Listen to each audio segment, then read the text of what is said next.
It is Kieran Trippier. It is delicious! Glorious! Glorious! Walker in there too. Luke Shaw! Harry Kane wants it played into him. He chooses Grealish instead. It's Grealish! It's Kane! I think like this has happened for a long time. Here's the overhead kick from Kane! Palmer finds Watkins. Watkins turns! Watkins scores!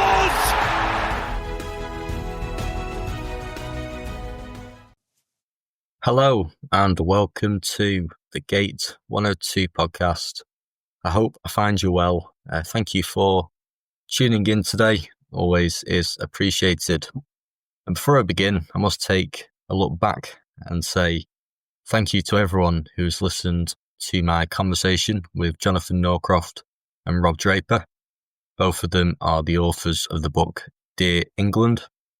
Now, it's well worth a listen if you've not yet listened to that episode, so please do give it a listen. Really enjoyable conversation and enjoy speaking to both Jonathan and Rob. Now, we're on game number 50.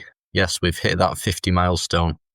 And I must admit, it's not a classic one. It's England versus San Marino. So a lot of this episode will be me almost zooming through what happened because let's be honest, we all know the story. Every time England play San Marino, England score a lot of goals against a team that just sits 10 men behind the ball. So I won't go into too much detail about the game itself, but I'll focus more on the importance of some of the players who played, stuff like that.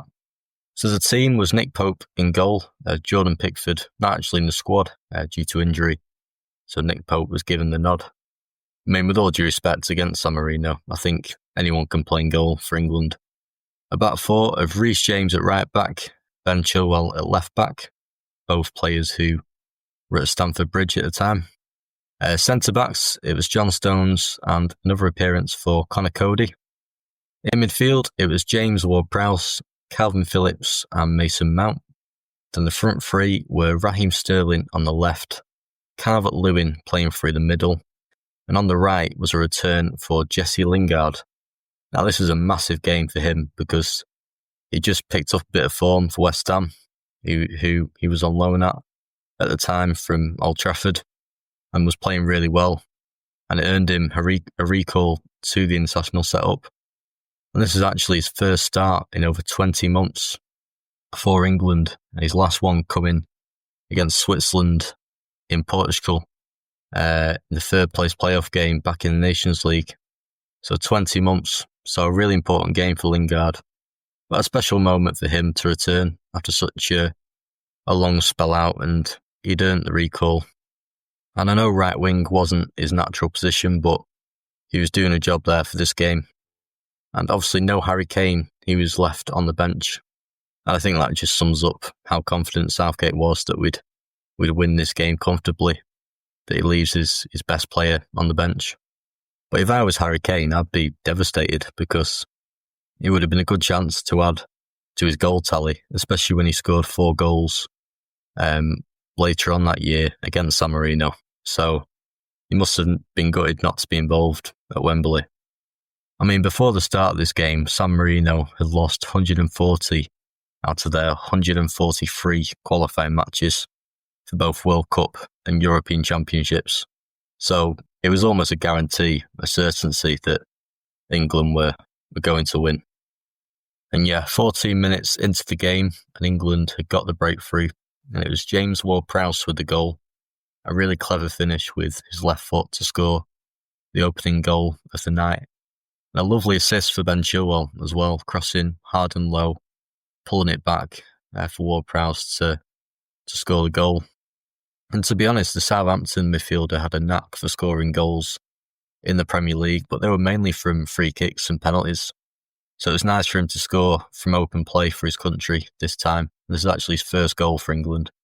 And he was another player who hadn't really played a lot of football for England in the previous year, in 2020. So it was nice to see him make a return and score what would turn out to be the opening goal of our World Cup qualifying campaign. And just 7 minutes after that first goal, England got their second. It was Dominic Calvert Lewin who got himself on the score sheet to double the scoreline. And it was a Reece James cross from the right, sort of put it on a plate. And yeah, the Everton striker powered past the goalkeeper and continued his good form for his country as well as in the Premier League. So it was nice to see him score. And I think at this point in time, Calvert Lewin was the standout deputy for Harry Kane. And he was the man who would be called upon if there was a problem to Harry Kane. But by this point, San Marino were just chasing shadows, really. They were barely managing a pass beyond their own half. And to be honest, the game was already won at 2-0 after 20 minutes. But England got another goal in the first half an hour into the game. Raheem Sterling got his name on the score sheet to make it 3-0 to England. And it was a typical Sterling goal, really, sort of cutting in from the left and firing hard and low to extend the lead further. And he was also captain as well. And it was actually his 150th career goal, that goal turned out to be. So it was a special night for him on a personal point of view. But it was nice to see England 3-0 up at half-time, because in games like this, you're judged by how many you score, because you're clearly expected to win. So I think if it was 1-0 at half-time, then people could have been getting a bit reckless or a bit impatient that it was only 1-0. I know there's no one in the ground, but I'm on about just generally. So it was good that England had a steady lead. But I was just doing a bit of research, and turned out England had 22 shots in the first half. And that's 3 more than San Marino managed in the entirety of their last World Cup qualifying campaign, which shows the difference between the two teams. But it also shows that England should have scored more.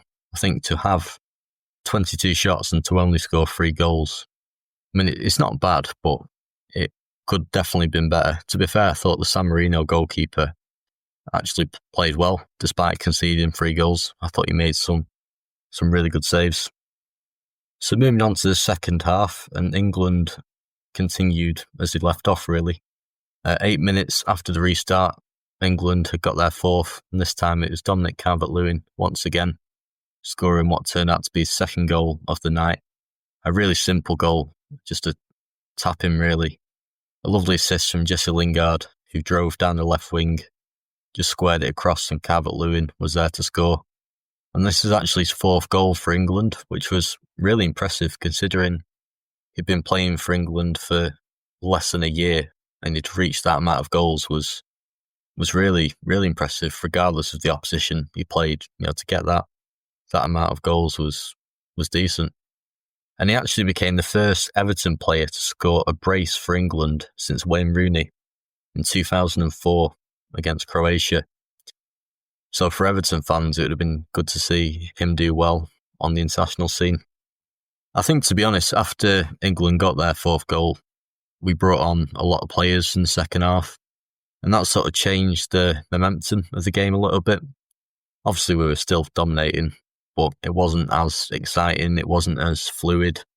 But England didn't stop at 4, as later on in the game, Ollie Watkins, who was actually making his England debut, he came off the bench and got on the score sheet to make it 5-0. It's just a shame that there was no fans there to enjoy the moment.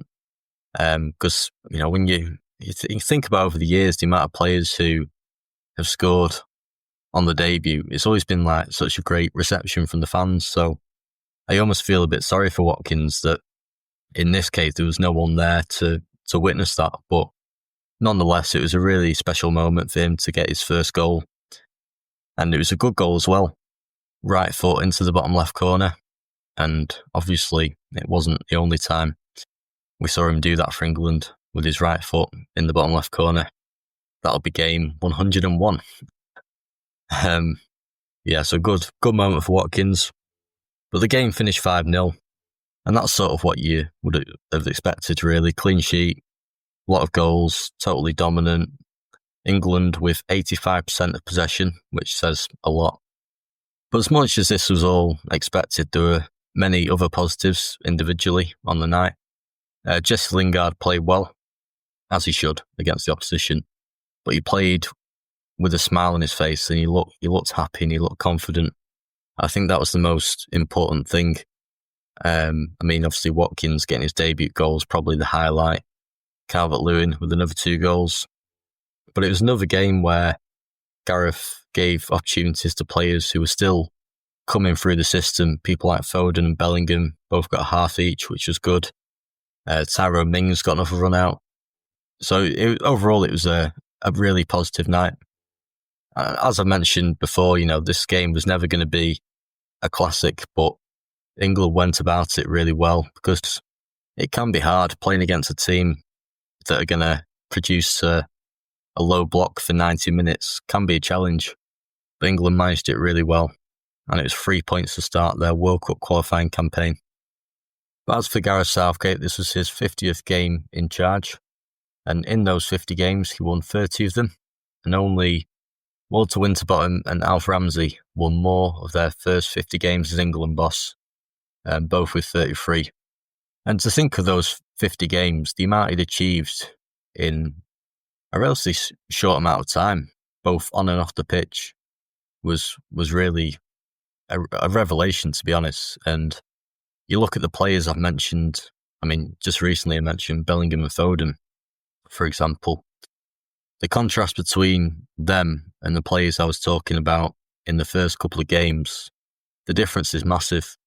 And a lot of that is down to Southgate and him bringing through a lot of these players and making a pathway for them and just having a clear plan. So it was special to see, and a really great first 50 games. Anyway, that's that for this episode. Next game, I'll be talking about England's 2-0 win against Albania, which was played away from home, and this was another World Cup qualifier. So that's coming your way next week. So thank you for listening to this episode. Always appreciated. Until next time, take care of yourselves, and I'll speak to you soon.